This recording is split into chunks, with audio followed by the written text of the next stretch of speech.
Hello, beautiful people. Welcome to Nectar, Sex, and Soul. I'm your host, Sureya, and I'm a holistic sex and relationship coach. This is a chance for us to get intimate, to reach far into the mystical, magical, erotic, tender, inspiring, vital, primordial depths of what it is to be human, what it is to express and inhabit these amazing bodies fully, and what it is to make love to the divine in everything we do. We'll be penetrating deeply into the nectar of what it is to be alive and turned on by life, how to transmute pain and hardship into pleasure and medicine, how to embody the union of polarities, including sex and spirit, and how to love every piece of ourselves wholeheartedly. This is a space where we don't just talk about the act of sex, but rather how sexual energy permeates every area of our lives as the seed of creation and the source from which we all came. Exploring sexuality in this way not only takes our sex lives to the next level, but is a catalyst for a life that turns us on in each and every moment, not just in the bedroom. Within you stirs a sexual vitality that is capable of so much more than you could possibly imagine. This is what we explore on Nectar, Sex, and Soul. Thanks for coming to play.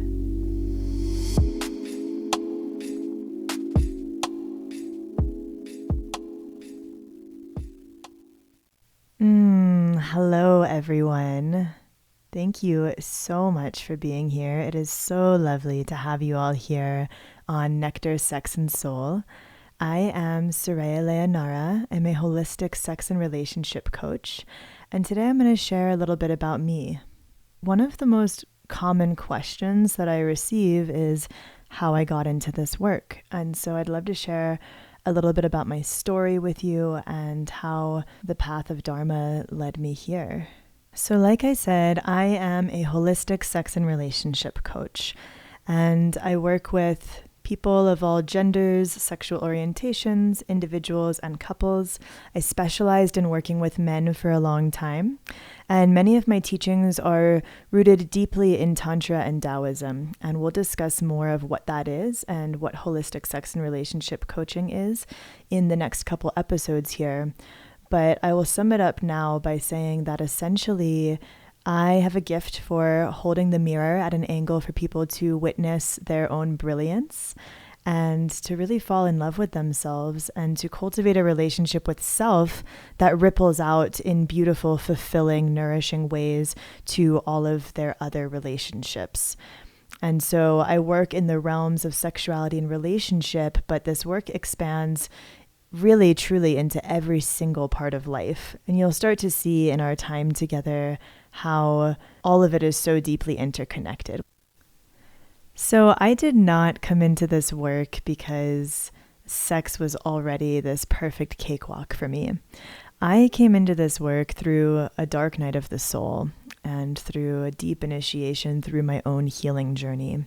So around the age of 22, and actually much earlier, this had been ongoing for a long time, but it became much louder in my early 20s.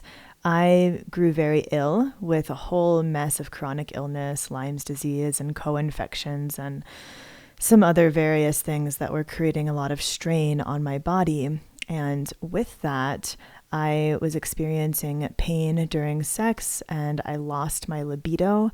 And along with losing my libido, I really lost my zest for life in a lot of ways. My vitality was just zapped. I didn't feel so alive. And that was one of my first clues into how sexual energy and vitality were connected. And at the time, I was in a long-term relationship and I really wanted to figure this out. I was 22. I was like, why am I having these sexual issues so young? And I need to figure this out for the health and happiness of myself as well as for my relationship. And so alongside going deep into the rabbit hole of working with all kinds of different doctors and practitioners on my physical health, I started looking into the world of Tantra and Taoism, and I had already dabbled in these realms a little bit, but I started really seeking out sexual healing in a spiritual context. And I went to my first weekend-long Tantra workshop, and it totally blew my mind. It was the most naturally high I had ever felt. And I felt so connected to these total strangers who I just met. Just my heart was blasted open. I felt so connected to myself. I was able to cultivate such a sweet intimacy, platonic intimacy with all of these people in this workshop. So in this workshop, I received a lot of tools around sexual healing, and I had been avoiding sex for a long time because it was painful and because I didn't really have much of an arousal level. And this workshop really illuminated to me that the only way around it was through it. And this was a lesson that I had learned in other ways before. But by avoiding the pain, I was also blocking my pleasure. So pain and pleasure are two sides of the same spectrum. They are opposites that are two sides of the same coin. And we will talk so much about all these two sides of the same coin that exist in this world through a non-dual perspective. But I realized that in order to reclaim my pleasure, I had to be willing to lean into the pain and to listen. So both with my partner at the time as well as on my own, I started diving into these tools of sexual healing. And little by little, petal by petal, my yoni started to open up again. So yoni is the tantric or Sanskrit word for vagina, vulva, pussy. It actually encapsulates the entire feminine reproductive system. So it's the vulva, it's the vagina, it's the womb, it's that whole space, and it means sacred space and source of life. So we'll touch more on tantric terms later. But petal by petal, my yoni started to open again and come back to life by gently working through the pain and listening to what my body had to say. So I'm not a big fan of the term sexual dysfunction because so often what we see as a dysfunction, what we see as a problem, is actually communication from our body letting us know that something is out of balance, something needs attention. And so when we can turn towards that, when we learn the language of our body and we get really curious, we can start to find our way home to ourselves, to a deeper wholeness, a deeper harmony within. And so for me, there were all kinds of things coming up: unresolved sexual traumas, poor boundaries, ways in which I had been living from a place of low self-worth, victim mentality, not being embodied, not knowing how to listen to my body. And so there were all of these things my body was trying to communicate with me. One of them being that I was not listening to what my body needed, and I was often in overdrive and pushing myself too hard. And another way that I hadn't been listening to my body, which I wasn't even aware of at the time, was I didn't know the language of my yoni. And there were so many times that I didn't know how to draw boundaries, or that my boundaries were violated, that I was penetrated too soon, that I opened my body in circumstances where I didn't actually want to. And so my yoni was pissed. There was so much built up trauma that hadn't been addressed. And now she was finally speaking up about it. And I had been in a very toxic relationship prior to this relationship, very toxic relationship that I learned so much from. And it was really a deep initiation into finding my self-worth for the first time ever. I didn't even know I was missing it. But it's really interesting because oftentimes, particularly for women, but this can happen for people of all genders, people will say, it's so weird that now that I'm with a partner who feels safe, all of this baggage is coming up, and this was never present with my previous partners. Why is this all coming up now? And it's because there's a safe space for it to come up. There's somebody who can hold you in that, and we have the space to actually do that work. And so I think a lot of the stuff from this previous relationship I had flared up and came up to be healed, and I was finally in a space to do that healing. So I started reawakening my sexual energy and diving much deeper into the paths of Tantra and Taoism, when I came across my next Tantra teacher who really opened me up to the whole of Tantra beyond just sexuality. So in the West, a lot of people equate Tantra with sexuality, and sexuality is just one small piece of Tantra. And we're going to talk about that a lot more in the next episode. But ultimately, finding this teacher and diving into Mahamudra Tantra opened me to such an expansive way of relating with the world, relating with myself, relating with this teacher of illness. And this was when I really came to see illness as a teacher. And this was a game changer. Because when I first got sick, I was in such a world of self-pity. I was so pissed. Like, I couldn't believe that this was happening to me. I was only 22. I even remember hearing about somebody getting Lyme's disease years earlier and being like, oh my God, I hope I never get that. That sounds awful. And when it happened to me, I was so upset and so discouraged and disheartened, and I was exhausted and I was in so much pain all the time. My body was really, really, really going through it. And there was very much a wounded part of me that wanted support, that wanted sympathy. And it's not wrong to want support, but sympathy is an interesting kind of cheap high where we want people to feel sorry for us.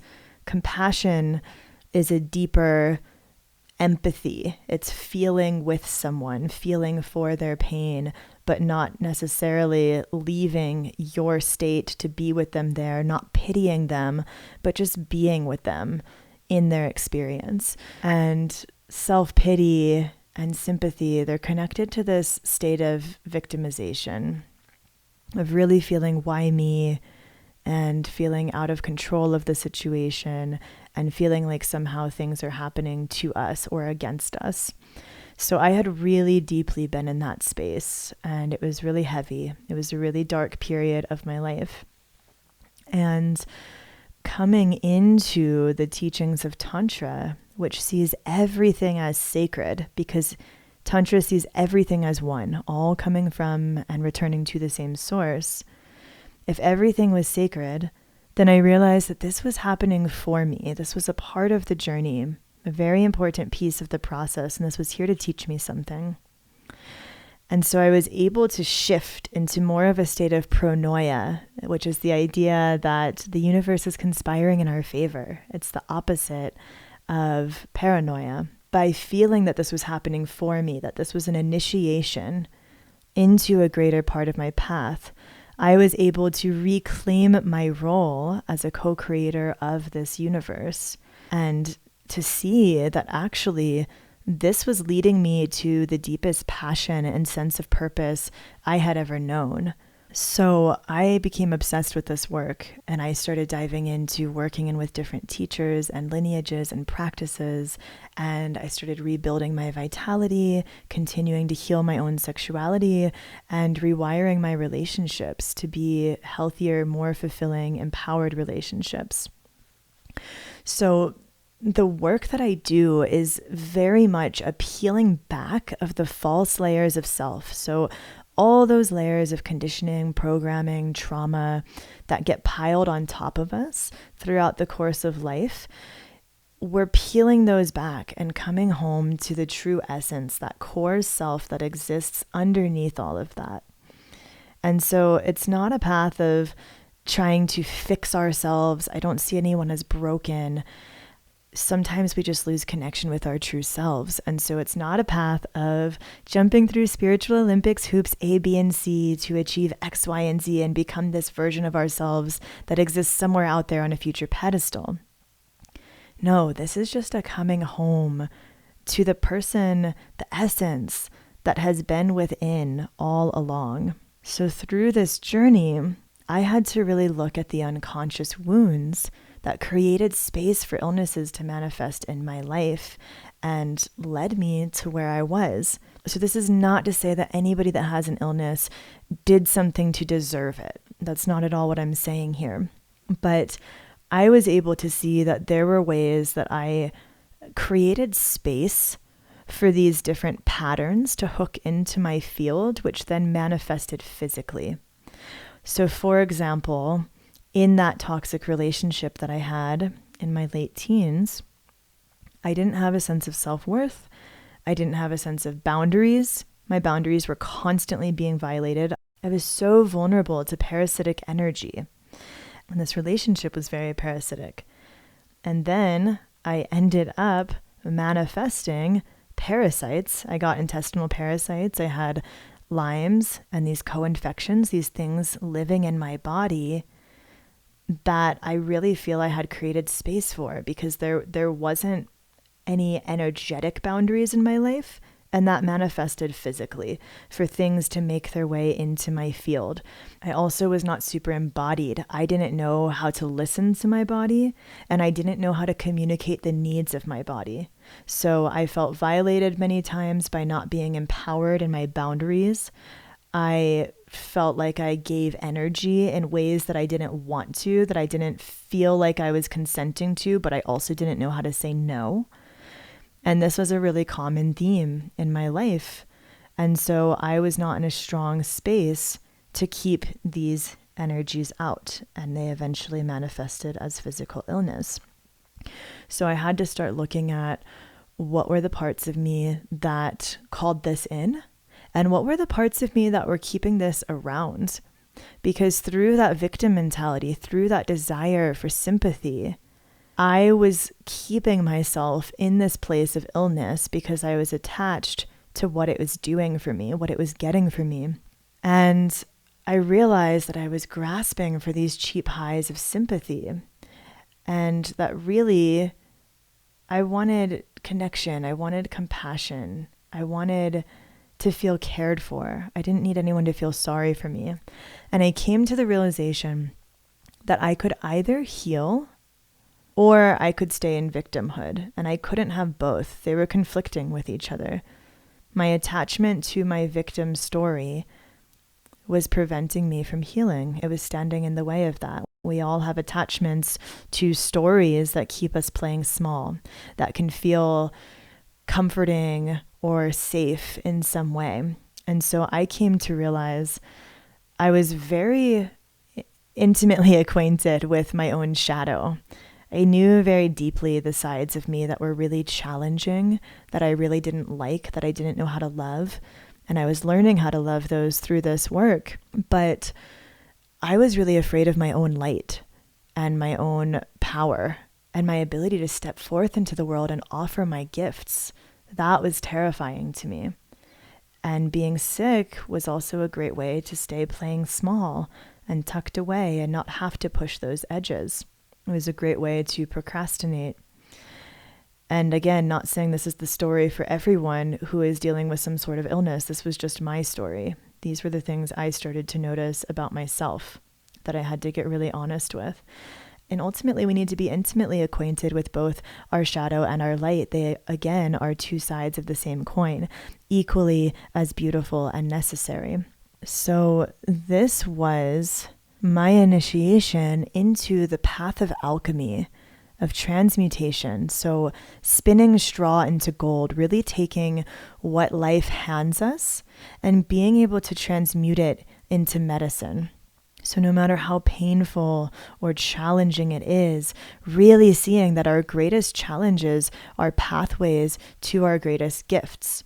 I don't know that I would have had a reason to look so deeply into sexuality and then from there into Tantra and Taoism had I not gone through this process of necessity where I really needed to dive into this work in order to heal myself. Of course, we all have interests that we just naturally feel called to, and I had always felt that calling. I had always felt curious, but the speed and the depth at which I plunged in out of necessity, out of knowing this is something that's going to help me move through this, was a huge initiation into the work that I do.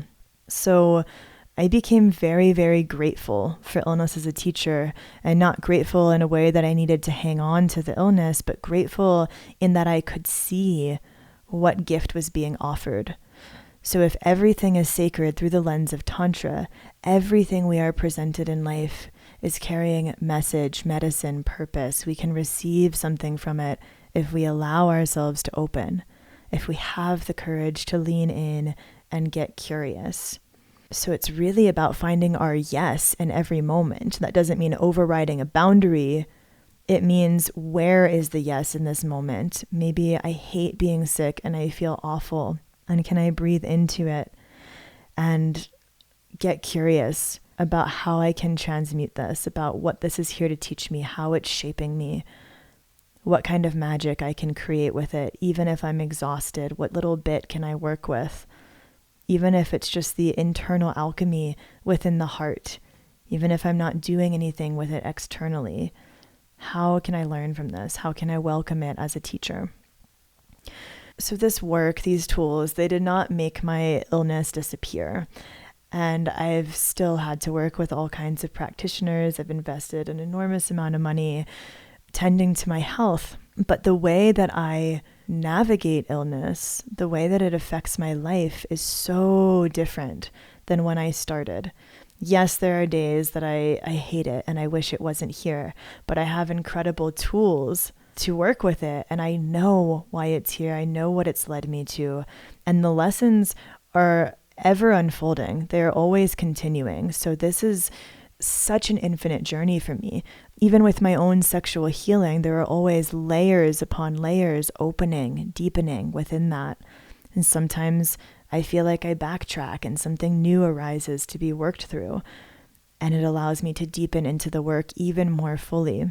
So much of what I've learned on this path is through my own experience, which has offered me embodied wisdom. And so through my relationships, through my own sexuality, my own life experiences, I feel like I'm always in school and I'm always being offered new challenges to work through, to embody new perspectives and new angles of wisdom in this realm of work. And so when I can see that, when I can see each piece, each challenge is shaping me, it's helping me hone my craft, it's helping me deepen my understanding of this path, then I can be grateful for it and I can embrace it. And when I have flare-ups in my body, it's usually an indication that I've been going too fast, that I've been doing too much, that I need to slow down and listen. It's an invitation to connect with my body more deeply, to listen more closely, to be in constant dialogue and awareness of this beautiful earth temple that I get to exist within. And so it's a huge perspective shift from, oh, my body is not doing what it's supposed to or what I want it to, hey, body, what do you need? How have I been neglecting you? Where can I show up more fully to tend to you? So it's a very holistic path, and it has completely transformed my overall state of being and has given me the tools and the courage and the trust and the gratitude to move through all of the challenges. I'm so deeply grateful for that. The sense of passion and purpose that has spawned through this journey has rippled out to touch thousands of lives through the people that I work with. So I encourage you, no matter what challenges you're facing in your life, to get curious about what are they offering you? What are they here to teach you? What medicine can you harvest from them?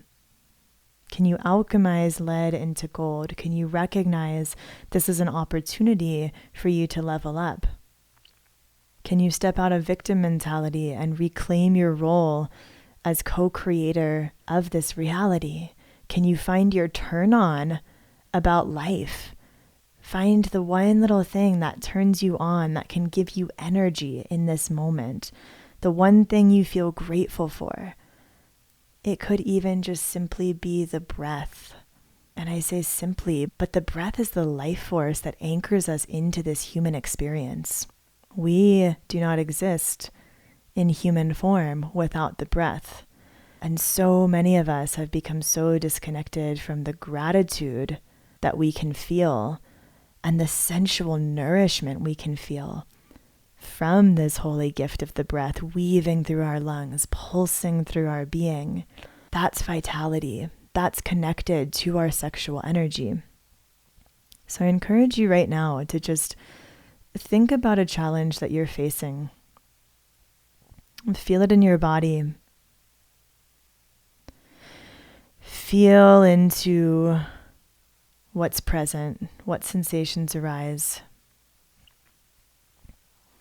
Notice what thought patterns come up around this challenge. Notice if there's any victim story, if there are any limiting beliefs, outdated stories that are keeping you playing small. And see if you can find that nourishment in the breath and the gratitude for the breath right here, right now.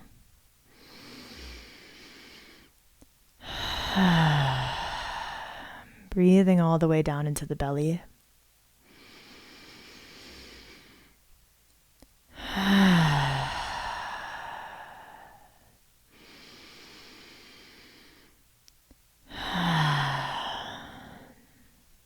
And can you find some sense of vitality, of turn on, of aliveness in connection with the breath, paired with gratitude, while also in the presence of holding this challenge? Can you let them coexist? The challenge is here, and so is your breath.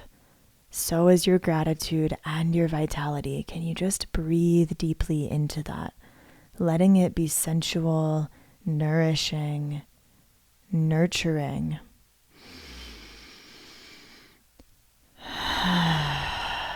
Letting yourself just be filled with this life force, coming to life.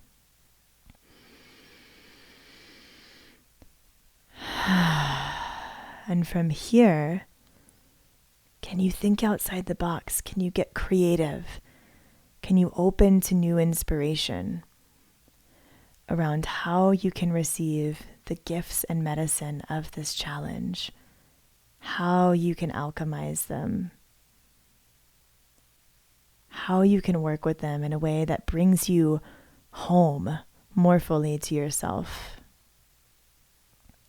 Taking another couple deep breaths here.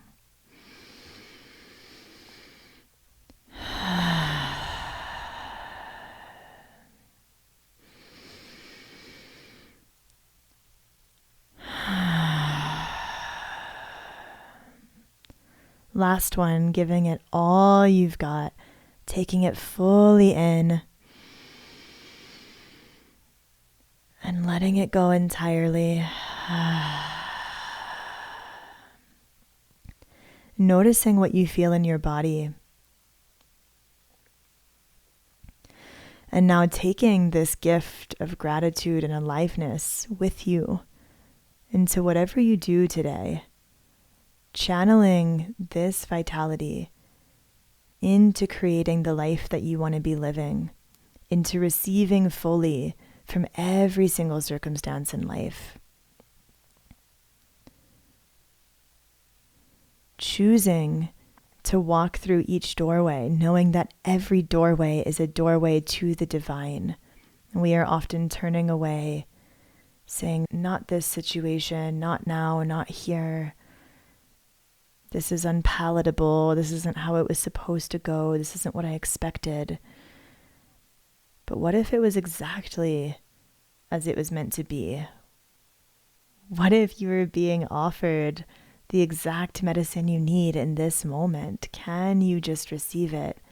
Sink your teeth in and drinking of life's juices even when they're sour.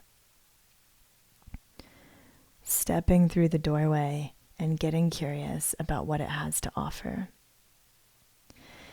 I trust that this will serve you well throughout the rest of your day. If you desire to go deeper down your own path of alchemy and transmutation, I do have a self-paced online course called The Art of Transmutation, and I do work with clients privately as well. You can find out about all of that on my website. Thank you so much for joining me. I look forward to connecting with you in the next episode, where we'll be talking about what Tantra and Taoism are on a deeper level. And I hope you have a really beautiful rest of your day. All my love. Ciao. Thank you so much for dropping into Nectar, Sex, and Soul with me today. It's been a pleasure to connect with you. If this episode lit you up or illuminated something impactful for you in some way, I invite you to subscribe, leave a review, and share it with someone you feel would love to hear it. To learn more about my work, check out sureyaleonara.com, sign up for my newsletter, and follow me on Instagram and YouTube, where I share tons of free content, special offers, and ensure you're the first to know about my new offerings. I offer private coaching as well as courses, workshops, and retreats, so be sure to stay in touch if you'd like to go deeper together. Thank you, loves. Have a gorgeous day. Ciao.